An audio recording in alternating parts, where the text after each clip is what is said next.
Bonjour à toutes et à tous, merci de vous être inscrits à ce webinaire. Je me présente, je suis Nicolas Kupiec, consultant technique chez Solution Exchange.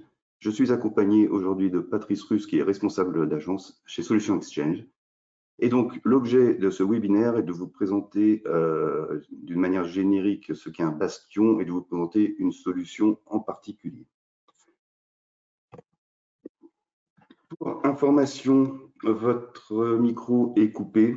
Si vous avez des questions, n'hésitez pas à les poser à tout moment dans l'onglet questions sur l'interface que vous avez et nous y répondrons bien évidemment à la fin de la séance.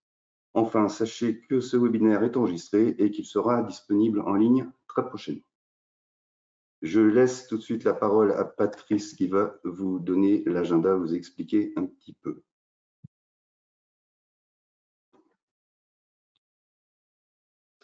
Oui, bonjour à tous et à toutes.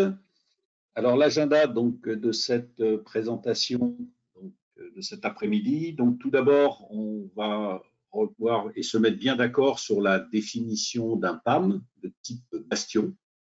Qu'est-ce que c'est et à quoi ça sert? On va ensuite donc vous présenter la solution donc, qui a été retenue par Solution Exchange. Nous illustrerons ensuite cette solution au travers donc, de la démonstration qui suivra derrière.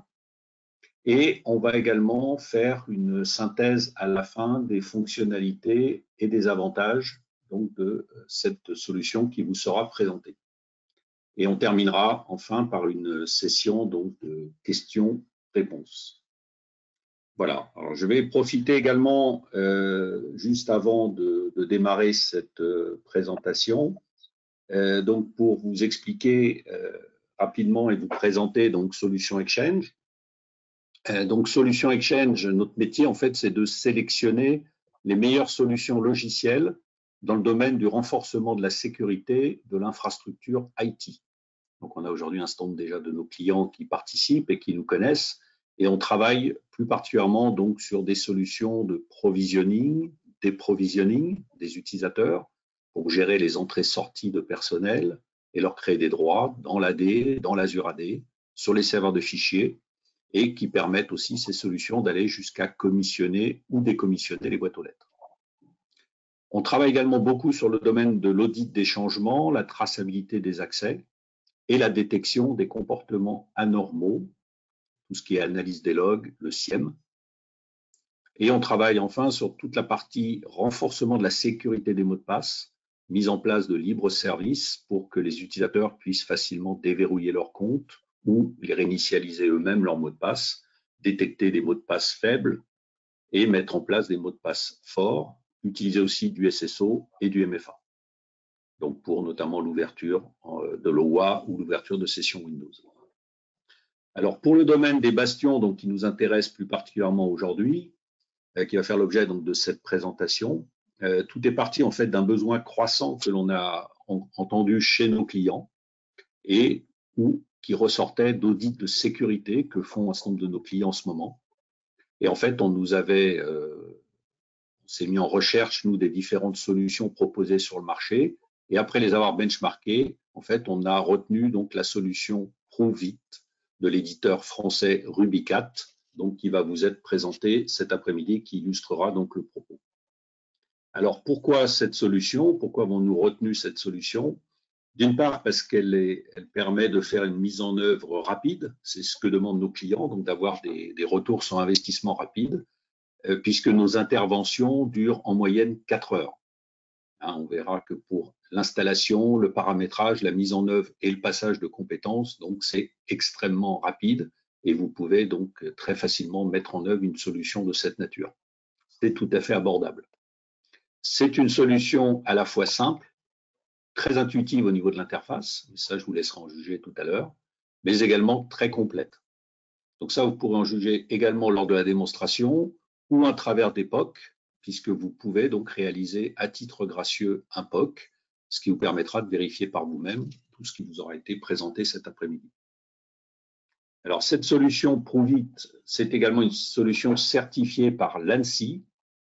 Donc, ce qui permet à nos clients au sein des collectivités territoriales ou du secteur public, je sais qu'il y en a un certain nombre qui sont inscrits cet après-midi, de pouvoir obtenir notamment des subventions de financement de cette solution dans le cadre du plan France Relance.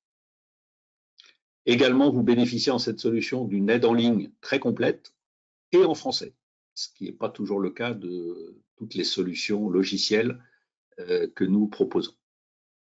Et enfin, mais non la moindre, en cette période où les budgets informatiques sont quand même relativement contraints, le prix de l'abonnement, mais aussi le modèle économique, qui est très novateur, puisqu'il est basé sur des sessions simultanées, on aura peut-être l'occasion d'en reparler un petit peu plus tard, vous permet de pouvoir vous équiper avec un budget qui reste tout à fait acceptable et tout à fait raisonnable. Voilà, donc je vais maintenant redonner la parole à Nicolas. Et n'hésitez pas, de toute façon, à l'issue de la démonstration, à revenir vers moi. Si certains des sujets que j'ai évoqués vous intéressaient, on aura de toute façon la session de questions-réponses à la fin. Voilà, donc Nicolas, je te redonne la parole et la main donc, pour la présentation donc, du PAM de type Bastion. Merci Patrice. Alors, je vais déjà commencer par rappeler ce qu'est un PAM. C'est l'acronyme de Privileged Access Management, soit en français, gestion des accès à privilèges. Un PAM de type Bastion, c'est donc un PAM qui a un point d'entrée unique, d'où le petit symbole de forteresse, de donjon, pour tout ce qui est accès à privilèges et administration du SI. Ça vous permet quoi? Ça vous permet de contrôler votre politique d'accès, des comptes à privilèges. Quand on dit compte à privilèges, entendons-nous, on parle des administrateurs système. On parle de gens qui ont d'utilisateurs qui ont des super pouvoirs pour une application particulière. On va parler éventuellement, on va parler de prestataires externes aussi qui vont devoir intervenir sur vos serveurs. Donc, vous contrôlez les accès, vous les protégez notamment grâce à une gestion de mots de passe avec un coffre-fort d'identifiant secondaire. Concrètement, ça veut dire que vos administrateurs, vos utilisateurs à privilèges se connectent avec leur compte standard, sans droit particulier, et qu'il y a une substitution au niveau de Pruvit, une substitution pour accéder à la ressource demandée des identifiants pour y mettre des identifiants que vous aurez préconfigurés.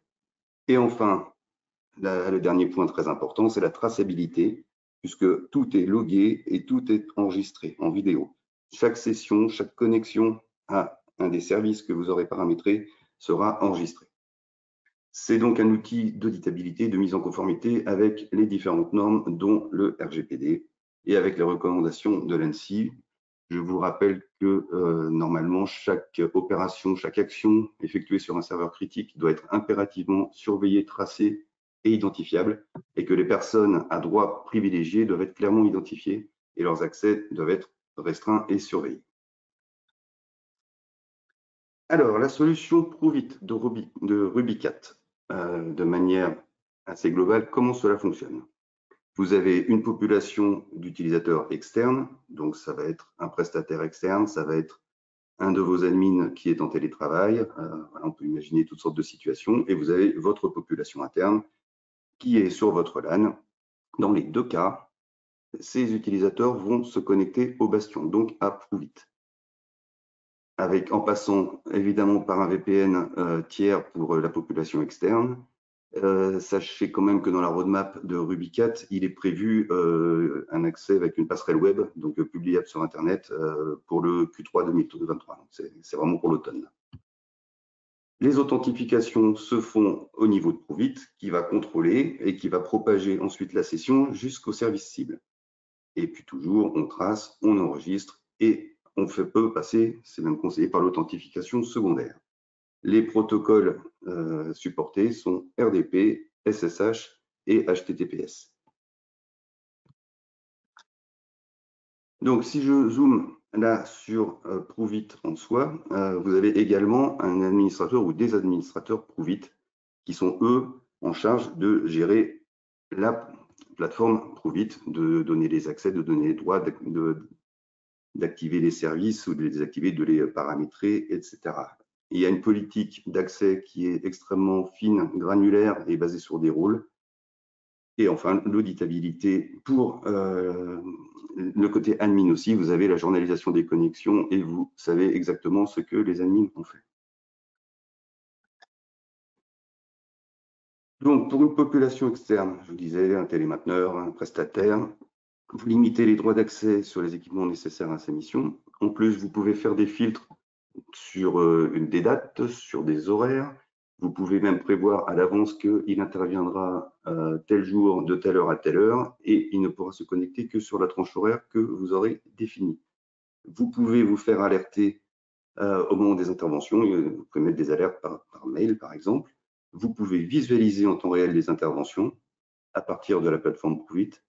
Et enfin, vous pouvez bien sûr tracer toutes les interventions pour l'auditabilité, ce qui est quand même extrêmement important. Et puis pour la population interne, vos administrateurs, techniciens, plus classiquement, vous allez avoir besoin de revisualiser une session lorsqu'il y a eu un incident pour essayer de comprendre ce qui s'est passé. Donc, ce que je vous propose tout de suite, c'est de passer à une démonstration de Provit en live. Voilà, nous sommes sur une machine virtuelle. Je parlerai un peu des ressources et de la technique tout à l'heure.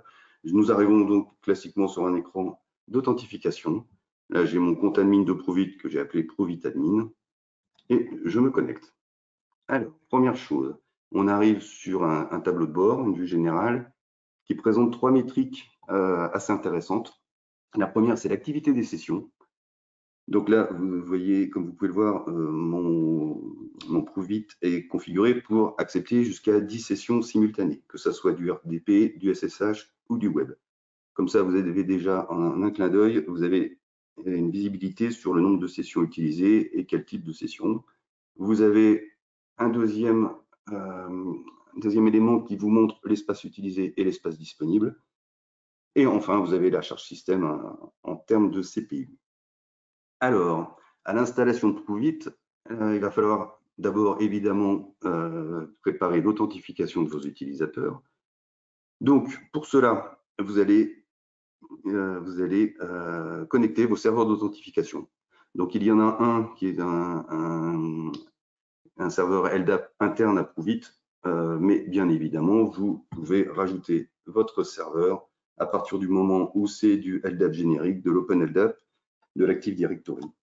Vous définissez l'adresse IP, les ports, vous définissez les paramètres de connexion, les attributs LDAP, et c'est terminé. Comme ça, votre application Provit est connectée à votre annuaire interne. Il y a une autre notion sur l'authentification qui est une notion de royaume. Pour un élément de comparaison, c'est un peu comme une notion de domaine. Vous allez faire en fait un scénario, puisque à partir des royaumes, vous allez demander des serveurs d'authentification spécifiques. Vous allez également paramétrer un timeout d'inactivité et une limite de session par utilisateur. Donc, ça peut vous permettre de gérer les autorisations, le nombre de connexions, par exemple, de vos utilisateurs en fonction du royaume auquel ils vont se connecter. L'exemple typique, vos administrateurs ont besoin de pouvoir aller jusqu'à 5 sessions simultanées, alors qu'un prestataire externe n'aura besoin que d'une session. Donc, vous allez faire un royaume, peut-être prestataire externe, qui autorise une session, puis avec un timeout plus court. Après, c'est évidemment en fonction de vos besoins. Une fois que ça c'est fait, on n'a plus besoin d'y toucher, on va paramétrer des services. Donc, ce qu'on appelle service, ça va être une connexion à un service HTTPS, RDP ou SSH. Donc, comme vous voyez, j'ai préparé 3 connexions, une de chaque. Comment ça se présente? C'est très simple. Vous mettez un nom, le type évidemment. Vous mettez vos paramètres réseau et l'authentification. Alors, l'authentification, vous choisissez si vous utilisez les identifiants secondaires spécifiés pour le service, auquel cas l'utilisateur va se connecter avec son identifiant classique et non pas l'identifiant admin. Et là, en dessous, vous avez rentré les identifiants, l'identifiant et mot de passe du compte administrateur qui lui-même se substituera au compte utilisateur pour l'accès à la ressource. Et enfin, vous avez des options assez classiques. Est-ce que j'autorise ou pas le copier-coller? Est-ce que j'autorise ou pas la redirection de mes disques locaux, de mes imprimantes? c'est quelque chose qu'on retrouve souvent. Pareil pour le SSH, hein, vous allez avoir exactement la même chose avec des options SSH qui sont différentes des options RDP.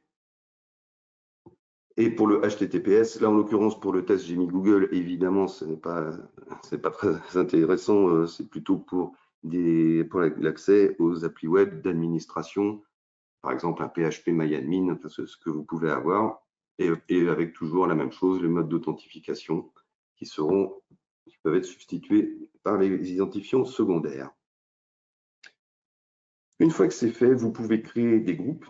Donc, classiquement, vous avez des utilisateurs qui vont être dans des groupes qui vont se connecter à des royaumes. Voilà, ça vous permet de bien segmenter selon votre population et vos besoins.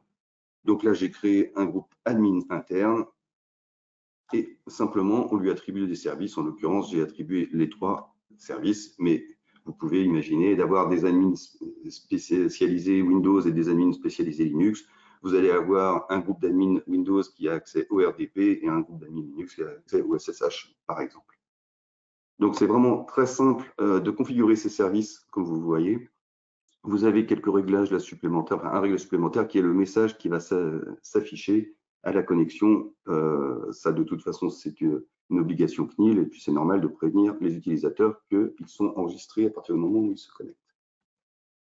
On a fait l'authentification, on a fait les services, il reste à mettre des autorisations. Alors là, vous voyez, j'ai 3 groupes d'utilisateurs, les administrateurs, les auditeurs et les utilisateurs. Les administrateurs sont les administrateurs Proovit. Donc là, je suis connecté en tant qu'administrateur Proovit et j'ai accès à toute l'interface. Mais vous pouvez également créer des opérateurs auxquels vous allez donner des droits plus restreints. Vous pouvez décider, par exemple, là, ici, cet opérateur-là, il n'a l'autorisation que de gérer les services. Il ne pourra rien faire d'autre. On pourrait donner accès à la vue générale. Vraiment, vous faites du sur-mesure, vous mettez les accès que vous voulez à vos opérateurs. Ça permet de ne pas mettre tous vos administrateurs avec le contrôle total sur tout Proovit. Ensuite, nous avons des auditeurs. Les auditeurs, c'est très simple, vous allez faire la même chose, un groupe d'auditeurs ou des groupes d'auditeurs et avec des droits particuliers qui sont de base réduits puisque ce sont des auditeurs, mais est-ce qu'on lui donne accès à la vue générale, oui ou non? Est-ce qu'on donne accès aux sessions utilisateurs en cours, aux connexions archivées, aux authentifications des utilisateurs et à la documentation? À chaque fois, vous avez des filtres, je ne vous ai pas montré pour l'instant, mais vous pouvez mettre des filtres sur les heures ouvrées, les jours ouvrés, vous pouvez créer vos propres filtres qui peuvent être sur une échelle, entre 2 dates, qui peuvent être vraiment très précis, ça peut être une fréquence tous les lundis, par exemple. Donc les auditeurs, ça va être une catégorie de population qui va avoir accès juste à l'onglet audit, en fait, ce qui va permettre de vérifier ce qui s'est passé ou de contrôler.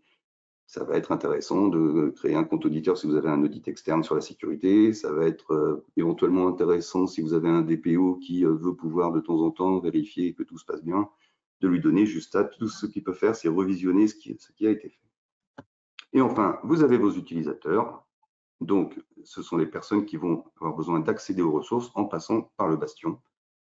Et vos utilisateurs, vous allez donner des rôles. Là, j'avais fait créer, pour l'exemple, un rôle de prestataire externe dans lequel j'ai mis mon groupe test et un utilisateur qui s'appelle user1 que vous allez vite retrouver dans les démonstrations juste après ça. Et enfin, une politique d'accès pour vos prestataires où là, vous définissez des rôles, vous définissez des services, j'ai mis les 3 également, et toujours des filtres. Donc, vous pouvez vraiment segmenter, c'est un très classique par groupe et par ensemble d'autorisations. Vous pouvez créer comme ça des groupes facilement manipulables. Et puis, dans les paramètres, je vous disais, vous avez des filtres d'accès par défaut. Il y a des heures ouvrées, jours ouvrés qui sont paramétrés que vous pouvez modifier, mais vous pouvez rajouter vos propres filtres, une autorisation ou une interdiction. Et là, vous choisissez l'outil parce que c'est une date, est-ce qu'une fréquence, un intervalle de date ou une plage horaire.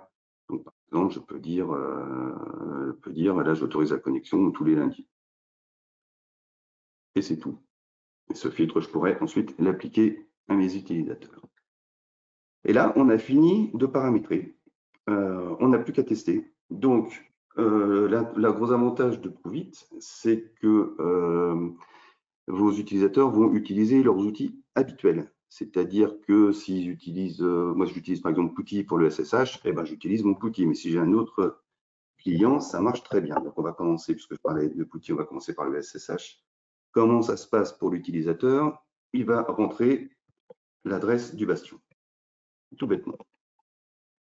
Donc mon bastion, c'est 100. Je laisse sur le port 22, j'avais défini comme ça, mais on regardera après si vous voulez dans les services. J'ai mis un autre port évidemment pour changer du port 22. Et voilà, j'arrive. Là, on me demande mes credentials. Je suis user1. Je tape mon mot de passe. Et j'arrive sur cet écran qui me propose, là, je n'ai qu'un service SSH configuré. Si j'en avais eu 5, les 5 apparaîtraient. Et vous vous déplacez classiquement avec les flèches et la touche entrée pour sélectionner. Donc là, je vais aller sur mon serveur.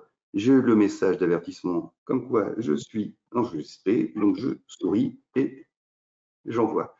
Et donc voilà, sur ma ressource, dont je ne connais pas l'IP, puisque là, si vous voyez, l'IP, c'est toujours celle de mon bastion. Je suis en tant qu'admin SSH, alors je me suis connecté en tant que user1, et donc là, j'ai les droits d'admin sans en connaître le mot de passe. Je suis admin SSH et non pas user1. Et une fois que j'ai terminé, je quitte tout simplement ma session. On peut montrer la même chose avec du RDP. Si je prends la connexion bureau à distance classique, mais si vous avez un manager de session à distance, ça fonctionne très bien aussi. L'adresse de mon bastion, toujours. Je me connecte. Je suis user1. Je mets mon mot de passe. C'est là que vous avez le domaine, le royaume en fait, sur lequel vous allez vous connecter. Et pareil, je vois la liste des services RDP auxquels j'ai accès. En l'occurrence, là, j'ai un serveur. Mon petit message d'avertissement, j'accepte. Naturellement, si je refuse, la connexion ne se fait pas. Inutile de le préciser, j'accepte et me voilà sur un beau serveur 2012.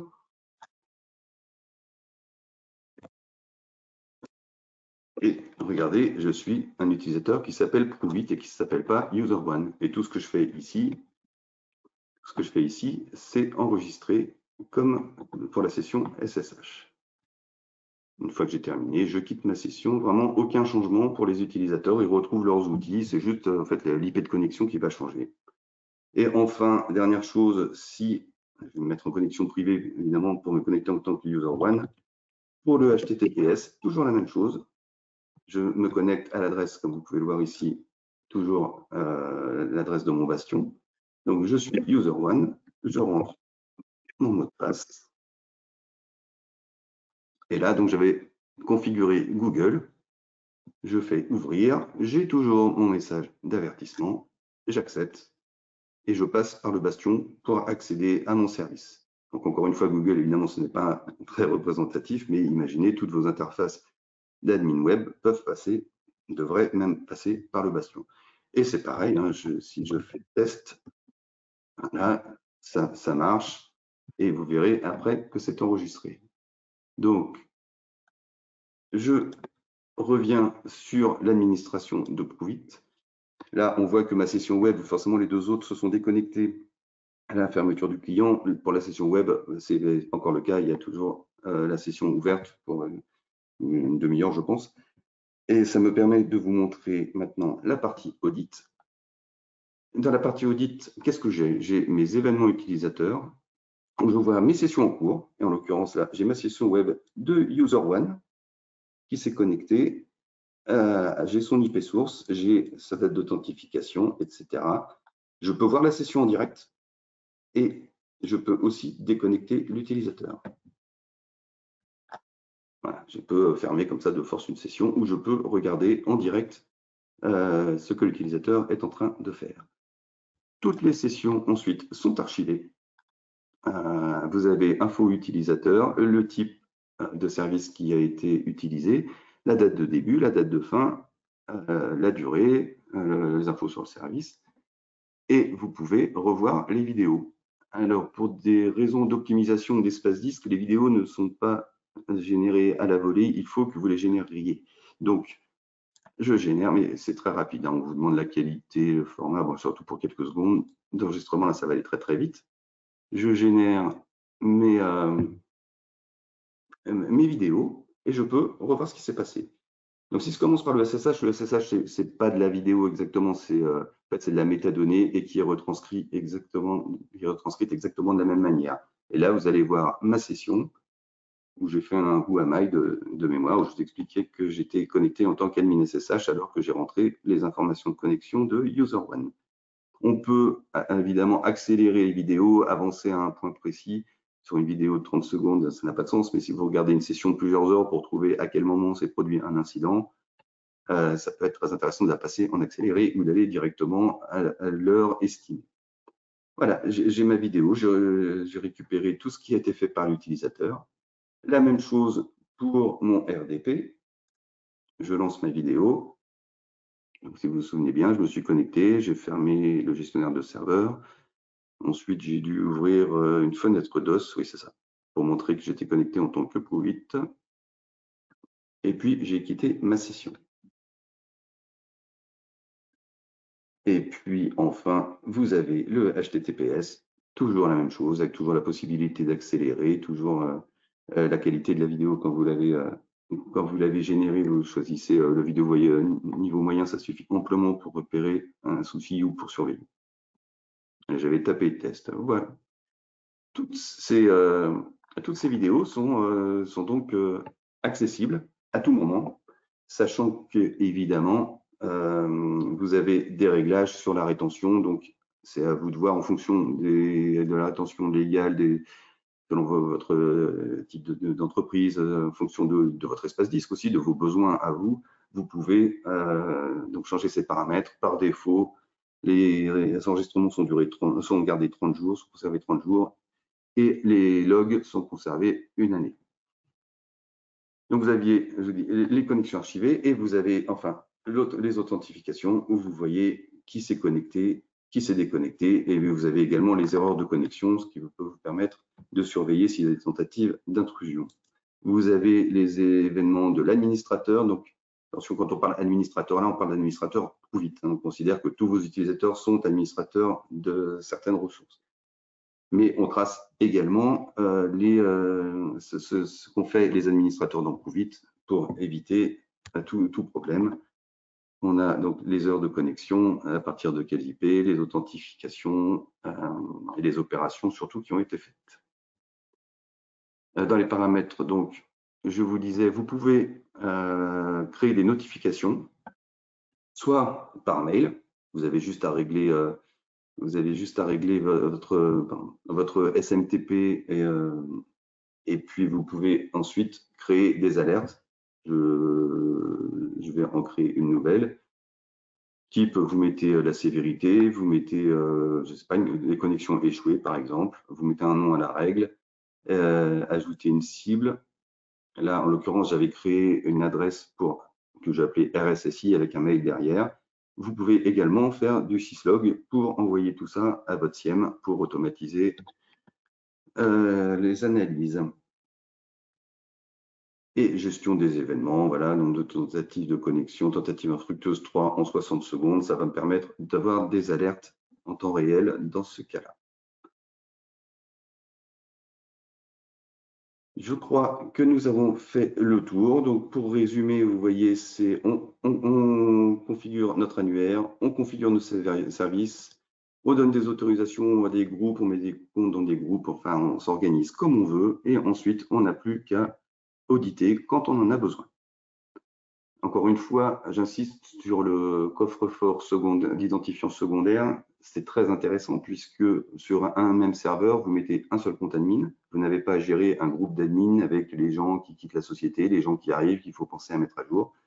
Il suffit de gérer les comptes ici et ils se connecteront tous avec le même compte admin. Mais vous avez évidemment la possibilité de voir qui a utilisé cette connexion. Vous avez enfin un onglet Système qui vous donne quelques informations donc, sur le stockage. On retrouve ce qu'on a sur l'écran d'accueil. La gestion des identités secondaires. Donc là, c'est déverrouillé par défaut. Quand vous redémarrez Provit, enfin, la VM Provit, la gestion des identifiants, des identités sécurisées se verrouille par mesure de sécurité et vous devez à chaque fois la déverrouiller en rentrant juste un mot de passe, hein, évidemment. Les serveurs externes, c'est ici que vous allez configurer vos serveurs SMTP et vos serveurs syslog.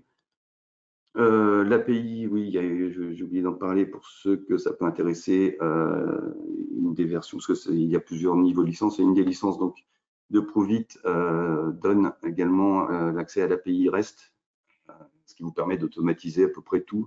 Vous pouvez quasiment tout faire par script comme ça dans Provit. Et enfin, Patrice en parlait tout à l'heure, vous avez de la documentation qui est vraiment très très bien faite, qui est en français. Vous avez des guides, vous avez des notes techniques, des notes d'intégration, c'est vraiment très très bien fait. Si je prends le guide de l'utilisateur, par exemple, vous voyez télécharger, et j'ai mon PDF en français, très complet, très clair. C'est vraiment très agréable quand on recherche quelque chose, même si j'espère vous avoir convaincu que l'outil est extrêmement simple à prendre en main. Donc voilà rapidement pour la présentation. Je vais revenir à mon diaporama.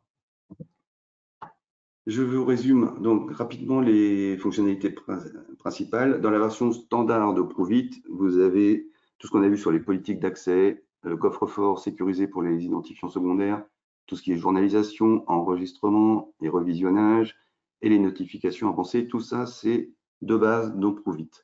Dans la version Advanced, vous pouvez segmenter les droits, comme je vous ai montré, les opérateurs, les auditeurs, les administrateurs. Sinon, vous n'avez qu'un type de profil. Et vous avez l'API REST. Et enfin, sachez qu'il existe une version en mode cluster HA qui tourne sur 3 nœuds en mode actif-actif et qui est très conseillé si vous pensez dépasser les 40 sessions simultanées. Les bénéfices clés de Provit sont très clairs, c'est visibilité, traçabilité, sécurité et réactivité. L'accès est donc limité aux ressources autorisées. Vos utilisateurs qui se connectent au Bastion n'auront accès vraiment que à ce qui est autorisé, ils ne pourront pas passer outre. Vous pouvez avoir des alertes automatiques, vous pouvez visionner en temps réel les sessions. Le coffre-fort secondaire vous permet de ne pas divulguer les mots de passe admin. Et enfin, en cas d'incident, si vous connaissez le serveur incriminé, il est très facile de retrouver l'origine de l'incident. Peut-être juste une fausse manip, hein, ou de la malveillance, peu importe. Ça arrive, une fausse manip, et vous pouvez voir ce qui s'est passé et ensuite corriger en fonction. C'est un projet qui est vraiment très très facile à intégrer puisque, comme disait Patrice, c'est 4 heures installation, configuration et transfert de compétences inclus. C'est vraiment, ça s'installe, c'est un ISO qui est fourni par Rubycat. Vous avez une VM, c'est Ubuntu 20 et Provit qui tourne là-dessus.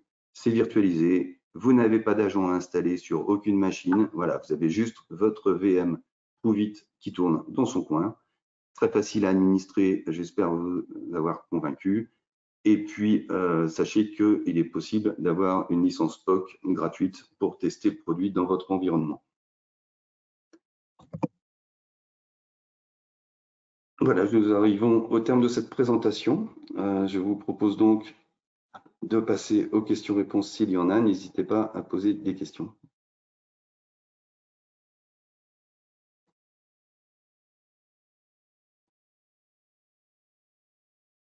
Alors oui, on me demande, oui, j'ai donné pour les annuaires, j'ai dit on peut faire du LDAP, de l'Active Directory. Oui, Azure AD est évidemment pris en charge. Vous pouvez connecter votre Azure AD. Ça nécessite évidemment que vous ayez activé LDAPS côté Azure, mais ça fonctionne parfaitement.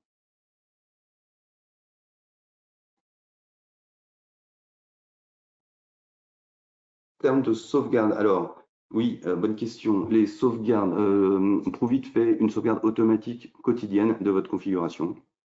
Après, donc, vous pouvez évidemment les copier ailleurs, les sauvegarder ailleurs, utiliser un outil tiers de sauvegarde. Et si vous voulez sauvegarder toute la VM, vous passez par la sauvegarde de l'hyperviseur, enfin, très classiquement. Alors, question en termes de licence. Je vais redonner la parole à Patrice sur les licences. Oui, merci Nicolas. Oui, donc la question qui est posée, c'est quel est donc le mode de tarification. Donc en fait, la tarification de Pruvit donc est basée sur un nombre de sessions simultanées. Donc l'intérêt effectivement de ce système assez novateur et assez différencié par rapport aux autres solutions du marché, c'est que ça vous permet non pas de tailler sur le plus grand nombre d'utilisateurs qui pourraient se connecter, mais vraiment d'être au plus juste de vos besoins, donc, et de calculer en fonction du nombre de sessions simultanées.